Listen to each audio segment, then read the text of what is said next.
Hey guys, Coach Sam Tamayo here. Uh, did you see that loud impact? What if it's your head hitting the dirt or the ground? Mamamatay ka.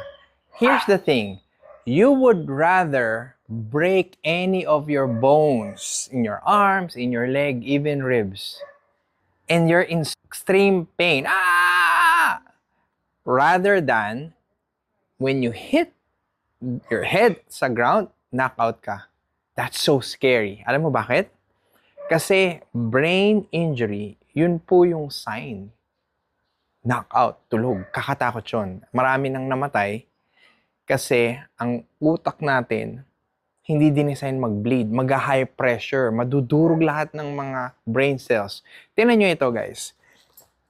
Ang helmet is composed of an outer layer and then inner layer. Itong inner layer na ito ay grabe tong ganda nitong model ng gamit ng anak ko.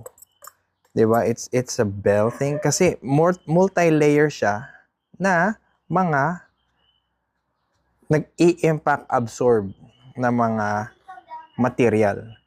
So, yung ulo mo and then pag tumama sa ground, i-absorb nitong mga material na ito.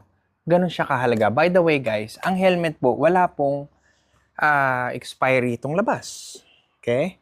Pero, itong loob na material, ang sabi po ng mga manufacturers, 5 years lang. 5 years lang from the date of manufacture. So, ang suggestion ko, every 5 years, magpalit tayo ng helmet. Or, when you hit your head ng sobrang lakas to the point na, of course, mapipipi ito makukompress, palit na kayo. Kasi gaano mo kamahal ang buhay mo. Kasi again, injury, neck down, you can complain, masakit to, doc, and everything. So kung may bleeding dyan, pwede mong ituro sa doktor, CT scan ka, x-ray, buksan ka agad, tanggal yung lason. Pero here, you're sleeping like a baby, tulog na tulog ka, hindi mo akalain. Akala mo, napagod lang, sumemplang. No, dalhin nyo ka agad sa ospital. Kailangan yun, i-CT scan agad. Para kung may brain bleed, buksan agad ng doktor, i-ease yung pressure. Why? Yung injury po natin sa brain, irreversible damage.